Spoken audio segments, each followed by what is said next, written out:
Bueno, hola chicos, ¿cómo les va? Vamos a continuar con el cuerpo humano. En esta oportunidad vamos a estudiar el aparato respiratorio.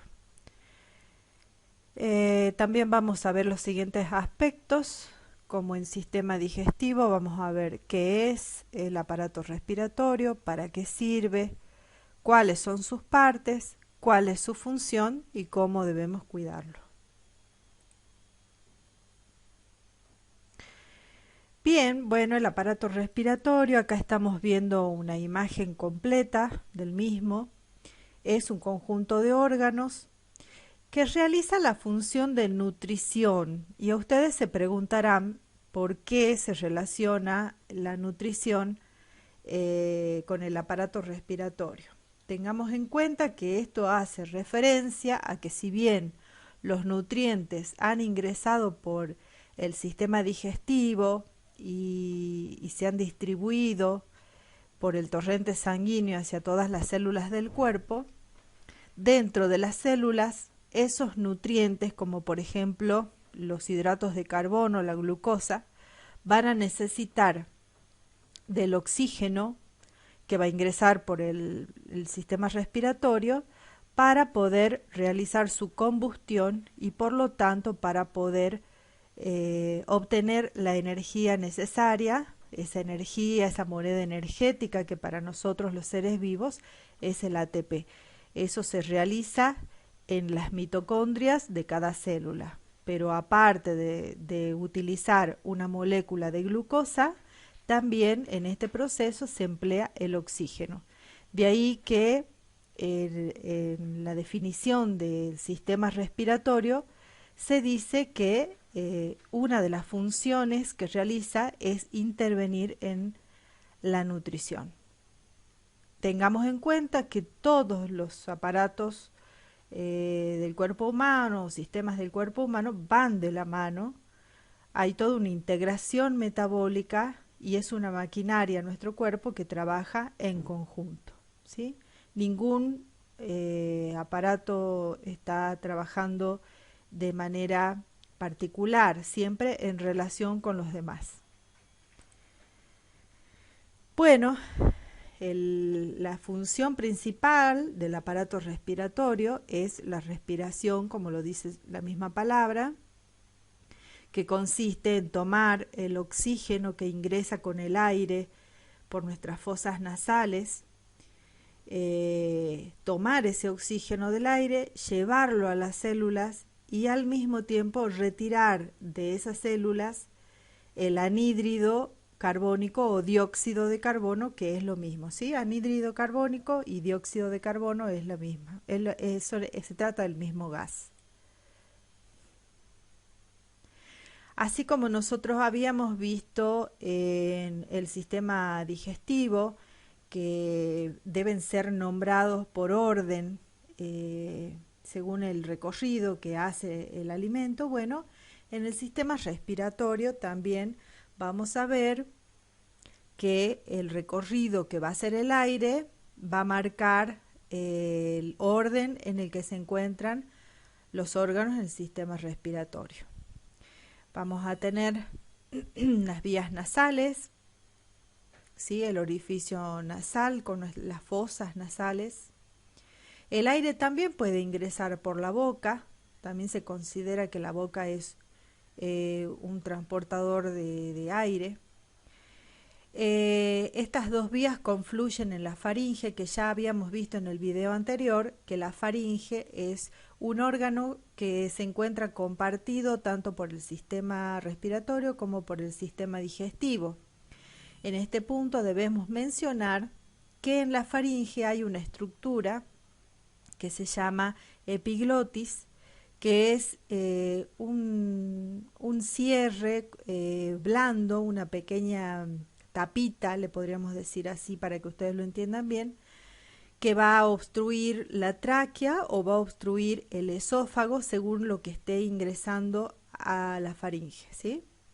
Cuando la persona come o bebe, La epiglotis se encarga de tapar la tráquea para que ni los líquidos ni los sólidos ingresen por la tráquea hacia los pulmones, ya que la persona podría estar en peligro. Y cuando ingresa el aire, se encarga de tapar el esófago para que todo el aire que ingresa viaje por la tráquea hacia los bronquios. Bueno, después de la faringe encontramos la laringe. La laringe tiene la particularidad de ser el órgano fonador, aparte de ser un lugar de paso del aire. Es allí donde se encuentran las cuerdas vocales y nosotros con una vibración voluntaria, un manejo voluntario de ese órgano, cuando exhalamos el aire, que sale enriquecido con el dióxido de carbono, lo hacemos pasar por la laringe, hacemos vibrar las cuerdas vocales y es así que se produce el sonido al hablar, al cantar, al gritar o emitir algún gruñido, ¿sí?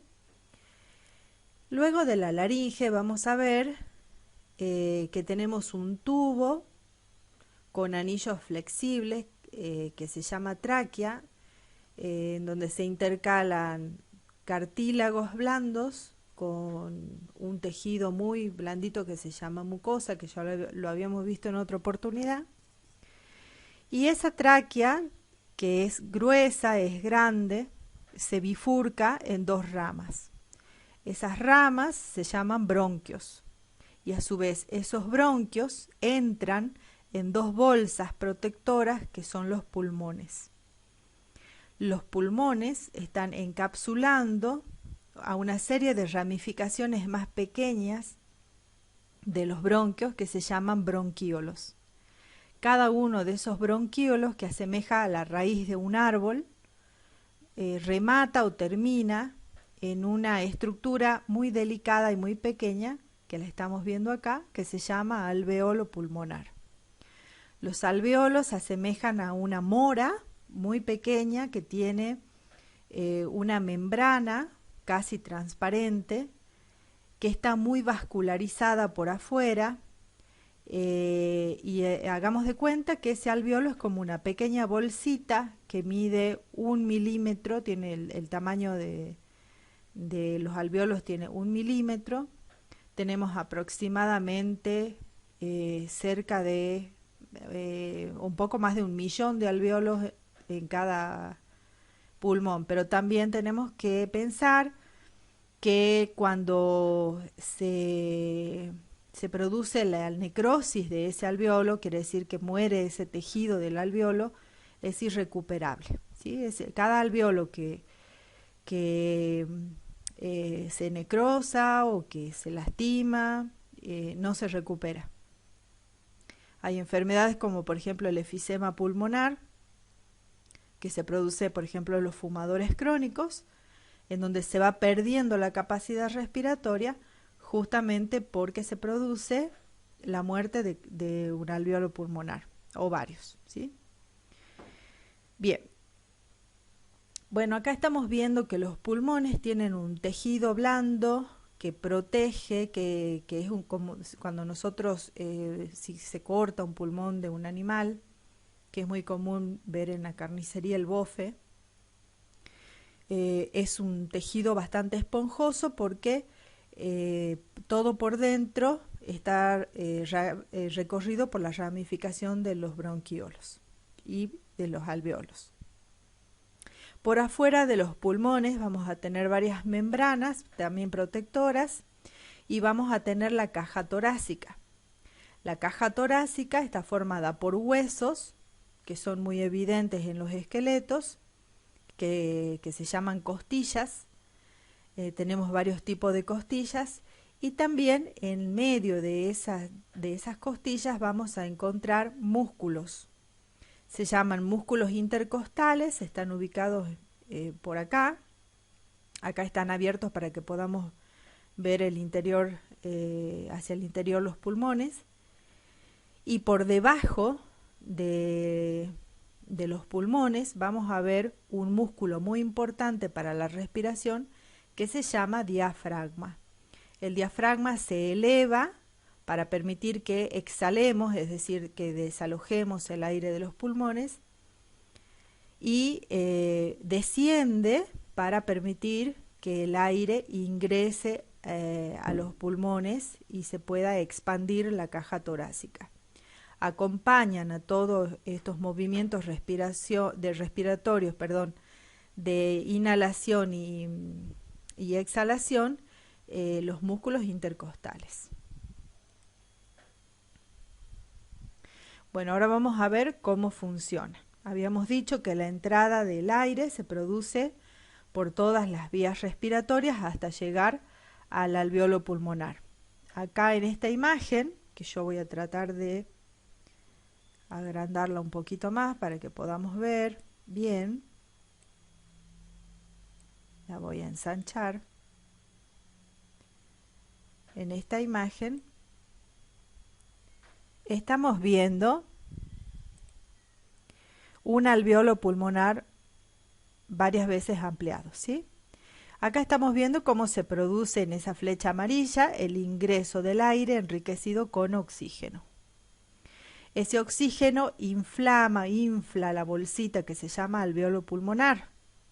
Y habíamos visto en la imagen anterior que los alveolos pulmonares estaban muy vascularizados por capilares, que ya vamos a ver cuando veamos aparato circulatorio, que son venas y arterias muy, pero muy delgadas, del grosor de un cabello, por eso se llaman capilares, ¿sí? Y allí es donde se produce el llamado intercambio gaseoso, es decir, que el oxígeno va a atravesar esas paredes delgadas del alveolo y del capilar y va a ingresar a la sangre. Y al mismo tiempo, por eso se llama intercambio gaseoso, la sangre que trae el dióxido de carbono de todas las células del cuerpo que han desechado ese gas porque resulta tóxico para las células, viaja por el torrente sanguíneo, por las venas, por eso ven que esta flecha está de color azul. El dióxido de carbono pasa hacia el alveolo pulmonar, el oxígeno pasa hacia la sangre y la sangre que continúa su camino, ya ven que se ha transformado en color rojo la flecha, sigue su camino hacia el corazón para llevar sangre oxigenada, que va a viajar por las arterias para distribuirse por todo el cuerpo, ¿sí? Y a su vez, la descarga de ese dióxido de carbono que se hizo hacia el interior del alveolo pulmonar va a salir, como lo indica la flecha verde, hacia el exterior cuando nosotros hacemos esto, cuando exhalamos. Esos movimientos se les llaman inspiración y expiración. Y por último, bueno, acá estamos observando un poco de la mecánica respiratoria. Cuando inhalamos, habíamos dicho que se expande la caja torácica, ven que hay un aumento de volumen, y cuando exhalamos o expiramos, disminuye el volumen de la caja torácica. Eso se llama mecánica respiratoria y allí intervienen todos los músculos intercostales y el diafragma. Si ustedes se fijan, acá tenemos una imagen del diafragma que en el caso de la inspiración desciende para dejar lugar a que se expanda la caja torácica y en el caso de la expiración asciende para sacar el aire de los pulmones, ¿sí? Bien, ¿cuáles son los cuidados? Creo que nosotros ya lo sabemos, más en los tiempos de pandemia que estamos atravesando. Mantener limpios los pulmones, libres de obstáculos, las vías respiratorias. Esto significa tratar de respirar aire puro en algún momento del día. Cuando el aire está contaminado y en estos tiempos, por ejemplo, en los que Muchas veces nos vemos obligados a estar en ambientes cerrados, y más con la circulación de COVID-19 o SARS-CoV-2, también se le llama así a este virus. No es apropiado permanecer en ambientes cerrados, hay que ventilar los ambientes, evitar el humo para mantener las vías respiratorias limpias. La respiración que tenemos que hacer debe ser profunda.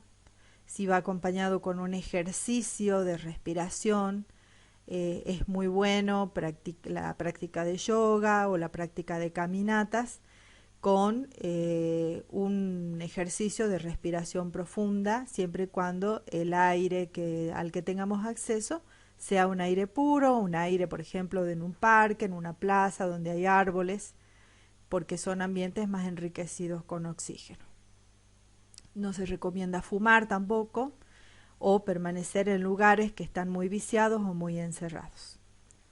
Con esto, que es una clase cortita, terminaríamos la clase de aparato respiratorio.